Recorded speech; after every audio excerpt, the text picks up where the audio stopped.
Thank you for joining us at the Roundtable. Brought to you by Community Education Arts, a nonprofit organization based in Noblesville, Indiana. I'm Alice Cavanis-Gober, President of CE Arts. And I'm Sarah E. Morin, Secretary of CE Arts. Let's sit down at the Roundtable.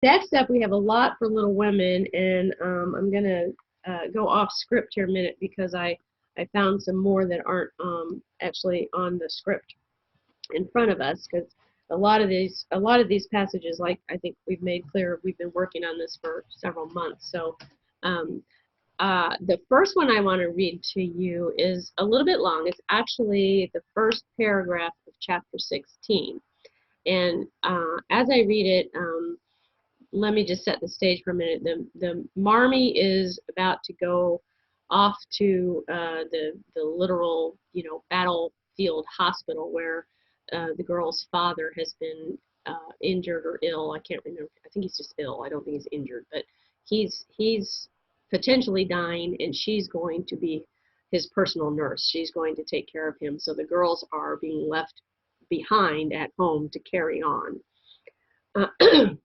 So here we go. In the cold gray dawn, the sisters lit their lamp and read their chapter with an earnestness never felt before. For now the shadow of a real trouble had come. The little books were full of help and comfort, and as they dressed, they agreed to say goodbye cheerfully and hopefully and send their mother on her anxious journey, unsaddened by tears or complaints from them. Everything seemed very strange when they went down. So dim and still outside, so full of light and bustle within. Breakfast at that early hour seemed odd, and even Hannah's familiar face looked unnatural as she flew about her kitchen with her nightcap on. The big trunk stood ready in the hall, Mother's cloak and bonnet lay on the sofa, and Mother herself sat trying to eat, but looking so pale and worn with sleeplessness and anxiety that the girls found it very hard to keep their resolution. Meg's eyes kept filling in spite of herself. Jo was obliged to hide her face in the kitchen roller more than once, and the little girls wore a grave, troubled expression, as if sorrow was a new experience to them.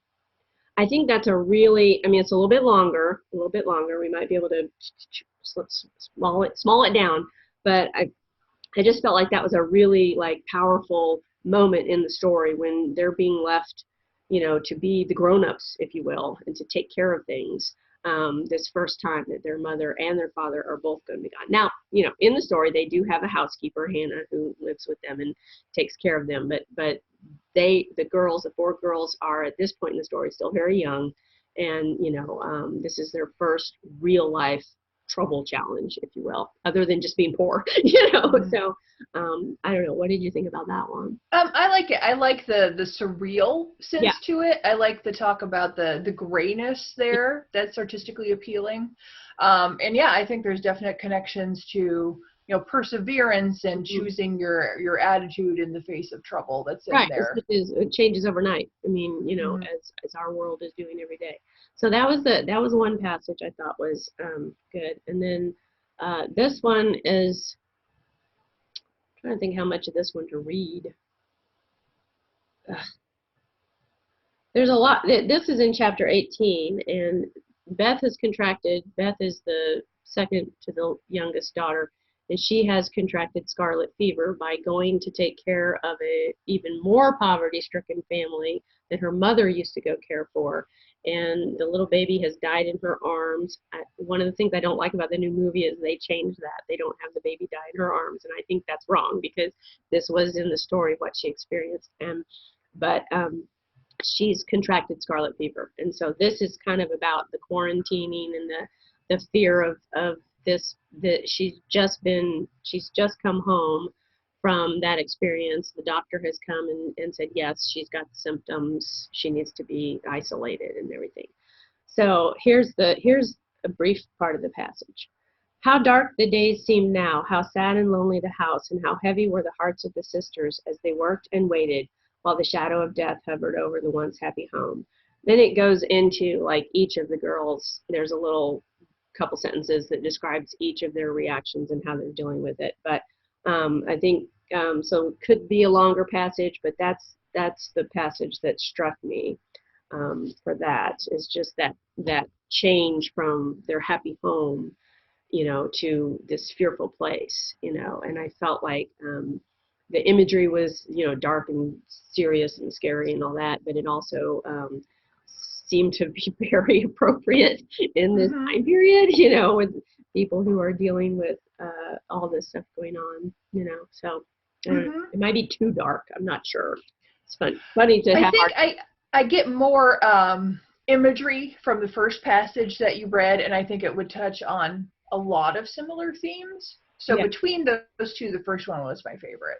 Okay, I think that's good. I think that's true. Okay, then my next one, oh boy, these are harder, but this is much later in the story, and Beth has never really fully recovered from the scarlet fever, and everybody's a little bit older and all that, and she's dying and she knows it, but the family has not accepted that. And so to set the stage a little bit, Jo has earned some money with her writing, and she has taken Beth off to the beach, the ocean side, to get healthy, and so this is Jo thinking. It came to her then more bitterly than ever that Beth was slowly drifting away from her, and her arms instinctively tightened their hold upon the dearest treasure she possessed. I can't even read this. I get too emotional. It's just too sad. Anyway, that's not even the part I really wanted to read. It was, but that introduces that scene. There was no answer except her sister's cheek against her own, not even tears, for when most deeply moved, Jo did not cry. She was the weaker then, and Beth tried to comfort and sustain her with her arms about her and the soothing words she whispered in her ear. I've known it for a good while, dear, and now I'm used to it. It isn't hard to think of or to bear. Try to see it so, and don't be troubled about me, because it's best. Indeed it is. I think that's Beth speaking. And I thought that was really, really powerful scene between the two of them, and it offers a lot of emotional content. I'm not sure of the visual for visual artists. I think it's a good passage for the emotional content. Does that make sense? It does. I think if we, especially in workshops, set it up this is taking place on a beach. I can see a lot of people taking that emotion, putting it onto a beach, and a piano player can have some motion going, or like here's image of two small figures, and right. So I think if we give them context, I think there's lots for the visual. Right, and I think in terms of context, the next passage I think is a really powerful one. It has to do with faith, which I think is an important part of Beth's character, and it's an important part of the overall story with this book. And I think if you want to go into Louisa May Alcott's real life, I mean, it certainly was a huge part of her real life world. Okay, so I hope I can read this. I think I can. Simple, sincere people seldom speak much of their piety. It shows itself in acts rather than in words, and has more influence than homilies or protestations. I could stop right there. That sentence alone is enough, but let me just read a little further. Beth could not reason upon or explain the faith that gave her courage and patience to give up life and cheerfully wait for death. Like a confiding child, she asked no questions, but left everything to God and nature, Father and Mother of us all, feeling sure that they, and they only, could teach and strengthen heart and spirit for this life and the life to come. There's a little bit more about, how she feels about Jo in that moment and everything, but that's the part that I thought was really powerful in terms of what people use and lean on in their faith in times of trouble and hardship, especially, facing life or death situations, which again speaks to kind of you know, they've come out of the war at this point. The war is over, you know, they're older now, but they've gone through all of that. And you know, I thought it was, I just thought it was a really, really powerful passage in terms of that. So thoughts? Yeah, I mean, it occurs to me that Beth's approach to death is extremely similar to Helen Burns from Jane Eyre. Yeah.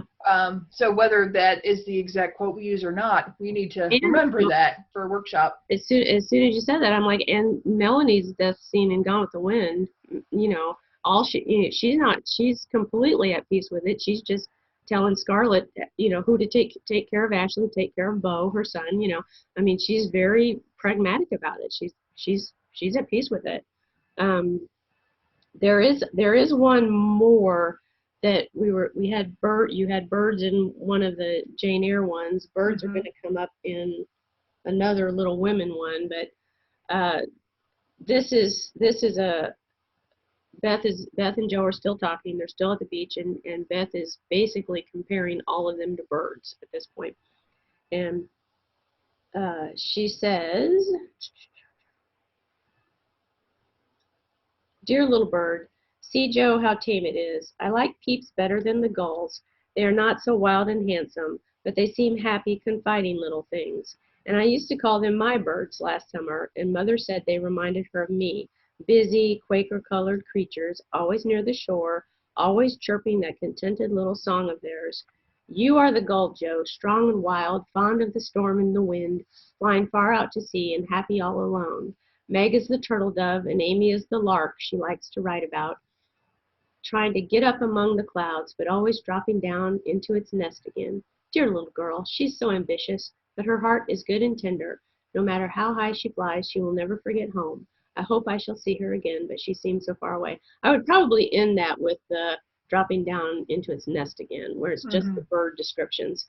And I thought that's a really, you know, it's kind of like she's distilled their personalities into birds, you know, which are visuals, but she's also talking about the bird's characteristics. And I thought that had a lot of visual and emotional stuff to work with for creative people. So yeah, and I think that a lot of people are into finding some sort of animal extension of themselves. Yeah, anthropomorphic some things, and it also has that tie to nature. Which I don't know if you've noticed, but I've noticed since we've all been, you know, sheltering in place, quarantine, lockdown, you know, social distancing, people are, you know, hearing the birds and taking pictures of the birds, and you know, they're connecting with nature more on a personal, individual, you know, communion almost kind of way. And I felt like some of these passages from Little Women really evoke that as well. So those were some. And then some of the other passages that we have for Little Women have more to do or seem more, you know, targeted to ideas of romance and, you know, these little girls who grow up to actually have romances and everything. Well, not Beth, but spoiler, you know, but, you know. But one of the most famous quotes, I think, is Amy says, "I'm not afraid of storms, for I'm learning how to sail my ship." I like that. The fuller quote is, "Lovely weather so far. I don't know how long it will last, but I'm not afraid of storms, for I'm learning how to sail my ship. Come home, dear, and I'll find your boot jack. I suppose that's what you're rummaging after among my things. Men are so helpless, Mother," said Amy with a matronly air which delighted her husband. She, you know, in context, she's talking about the ship is marriage, her relationship with Laurie, her husband. She's learning, you know, how to navigate and steer that ship. So, you know, I think that's kind of it can stand alone. In context, it's good. It's got a lot of imagery and everything. So the short version or the longer. Better shorter. Yeah, I do too. I mean, it leaves it more open to interpretation and certainly connects with the modern world in, you know, any troubling situation, storms, you know.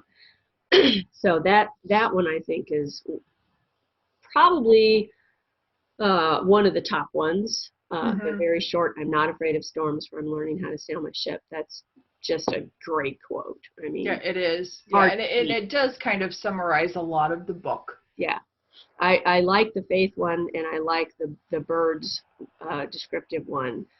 Those three so far are my favorites. And then Amy says to Laurie, love Joe all your days if you choose, but don't let it spoil you, for it's wicked to throw away so many good gifts because you can't have the one you want. This is before Amy and Laurie are married, obviously. This is earlier on in the story.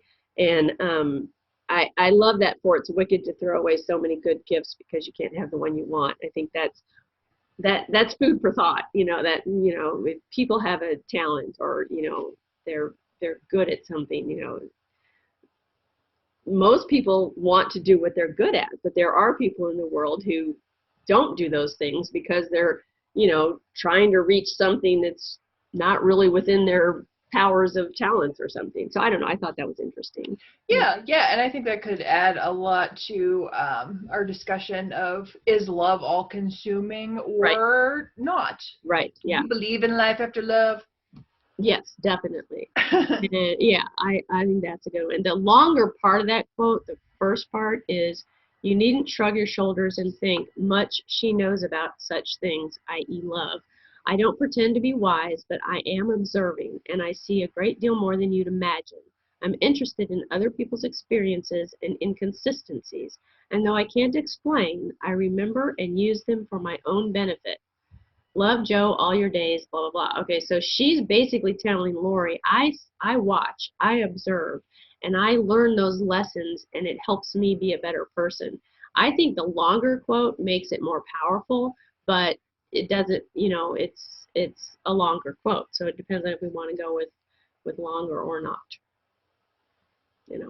This one I could go either way. I do think that it does add something to have it be longer. I think that the shorter one does stand okay by itself.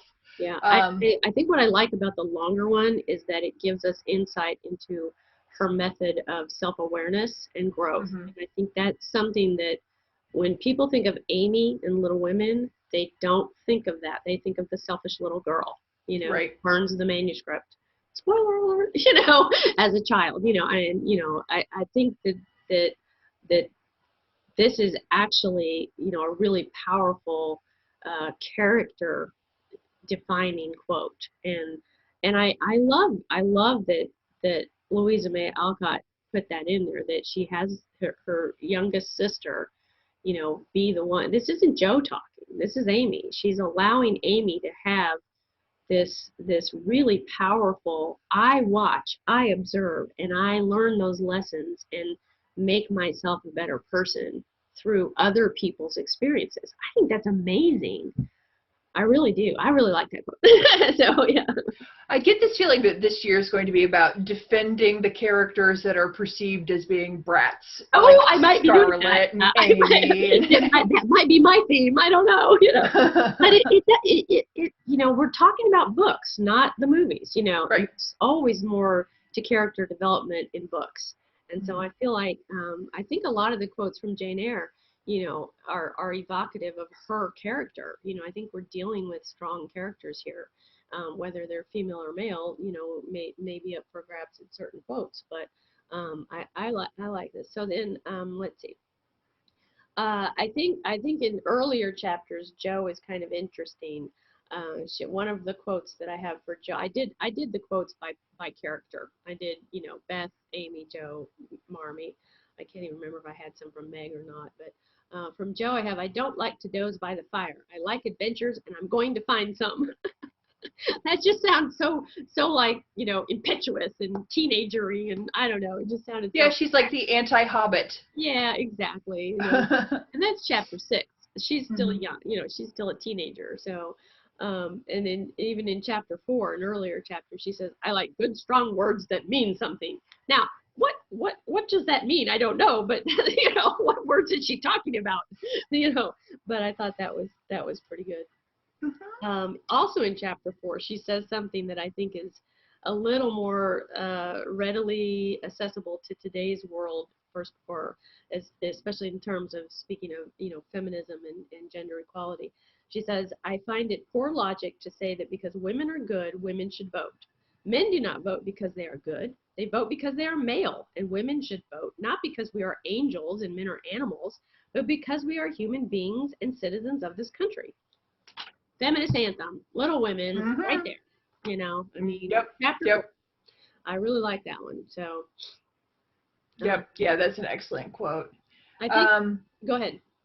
I think that of those quotes, the fire adventures one, I think that the boat sailing the boat one is a little bit stronger. I do too. And I like good strong words that mean something.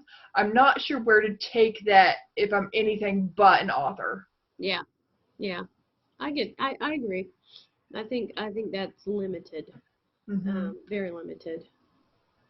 Yeah. Okay. So, Marmee, it's funny. I was trying to find, wonderful quotes by Marmee because she's the mother and blah, blah, blah. And, you know, I struggled with that. She's so pithy. She just, she's kind of not as much of a main character in the book as I remember her being, but she does say in the one scene after the ice skating and the manuscript stuff, she says, "I'm angry nearly every day of my life, Joe, but I've learned not to show it, and I still hope not to feel it."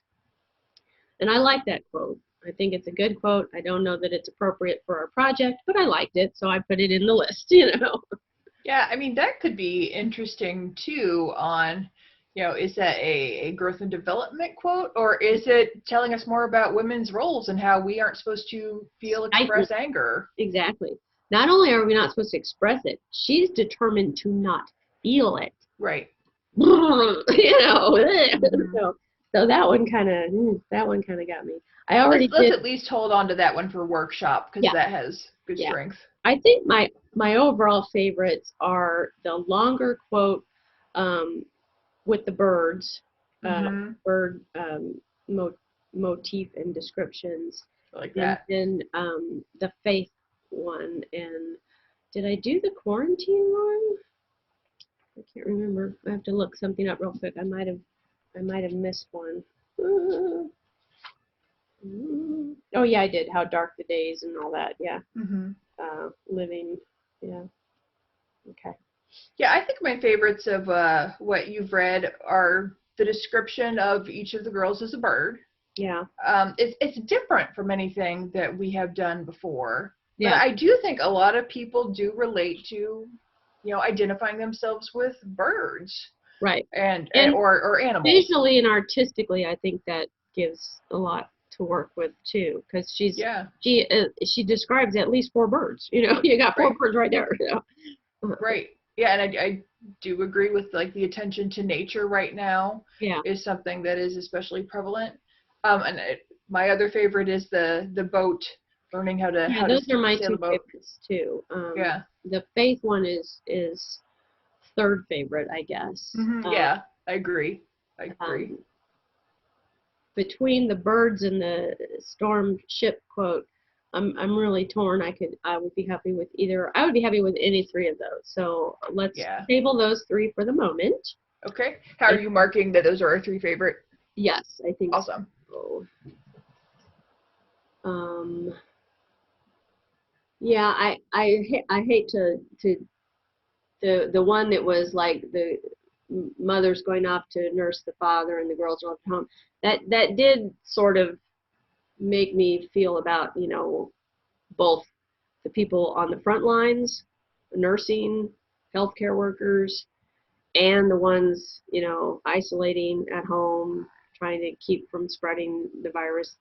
So that one did speak to me on that, but I feel like this whole book speaks to that. So we could always bring all that up in workshop stuff. Right. Right now, I think our top quotes from Little Women are the one with the birds, the storms, I'm learning to sail my ship, and maybe the faith one. Yes, I would agree. When Beth is thinking about her faith, or this description of her faith, it's really written in third person, so it's Louisa May Alcott, the author, writing about Beth's faith, and I think it's a powerful description of faith in times of trouble. So that's why I like it. That's what I was trying to say. Gotcha. Yeah. I'd be fine with any of those. Okay. Cool. Great. we'll come back to those then, right? Mhm. You're taking notes. I know you are. You always do. Because I'm taking a few. I just realized I haven't really been marking the ones we like. So in the Little Women section, I only left highlighted the ones we talked about. The Faith one I don't think was in there. yeah, it's not in there. I was reading it straight out of my book. Yeah. Mm-hmm. Yep. My The other two are highlighted. my well-worn and beloved. Aww. Yeah, it's just, it's coming apart at the seams, but I love it so much. So, Have you hugged a good book today? I have. I've loved at least 4. Yeah.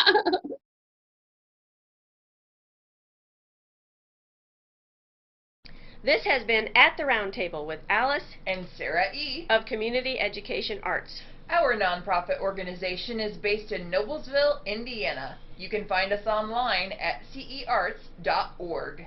This activity made possible in part with support from the Indiana Arts Commission and the National Endowment for the Arts, a federal agency. We'd like to thank James Weston for writing our intro music and for his technical savvy. Join us next time At the Round Table.